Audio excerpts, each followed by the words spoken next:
తాకట్లో ఉన్న మీ బంగారాన్ని విడిపించి ఆ రోజు ఆన్లైన్ రేటుకి కొంటాం. Sharma gold company. చేనేత కార్మికులకు తెలంగాణ సర్కార్ తీపి కబురు చెప్పింది.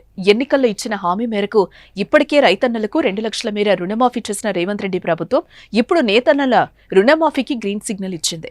నేతన్నలకు సంబంధించిన రుణమాఫీ జీవోను సర్కార్ విడుదల చేసింది. ఇందులో భాగంగా 2017 ఏప్రిల్ 1 నుంచి 2024 మార్చి 31వ తేదీ వరకు రుణాలు తీసుకున్న చేనేత కార్మికులందరికీ ఇది వర్తించనుంది. కాగా ఈ మేరకు 33 కోట్లు రుణమాఫీ చేస్తూ ప్రభుత్వం ఉత్తర్వులు విడుదల చేసింది.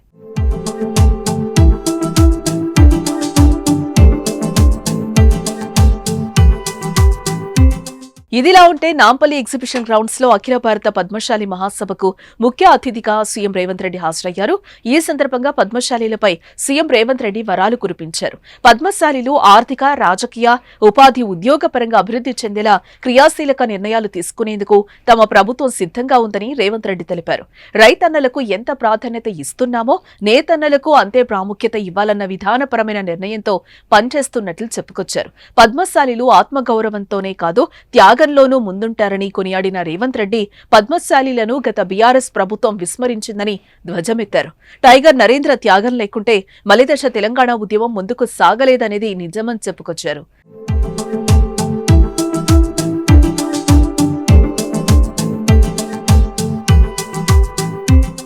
ఆలె నరేంద్రను కాంగ్రెస్ పార్టీ కేంద్ర మంత్రిగా చేస్తే కేసీఆర్ అనే ధృతరాష్ట్రుడు ఆయన పార్టీని బీఆర్ఎస్ లో విలీనం చేసుకోవడమే కాకుండా ఆయనను ఖతం చేసిన కథ పద్మశాలులందరికీ తెలుసని చెప్పుకొచ్చారు సీఎం రేవంత్ రెడ్డి. మరోవైపు బీఆర్ఎస్ పెట్టినప్పుడు నీడ కల్పించిన కొండా లక్ష్మణ్ బాపూజీకి కేసీఆర్ నిలువ నీడ లేకుండా చేశారని, ఆయన చనిపోతే కనీసం చూడటానికి కూడా వెళ్లలేదని రేవంత్ రెడ్డి తీవ్రస్థాయిలో మండిపడ్డారు. ప్రత్యేక రాష్ట్రం ఏర్పడ్డాక తెలంగాణలో Indian institute of handloom technology లేదని, గత ప్రభుత్వం ఆ ప్రయత్నమూ చేయలేదని అన్నారు. తాము అధికారంలోకి వచ్చాక కేంద్ర ప్రభుత్వంతో మాట్లాడి IIHT సాధించడమే కాకుండా దానికి కొండా లక్ష్మణ బాపూజీ పేరు పెట్టుకున్నామని చెప్పుకొచ్చారు.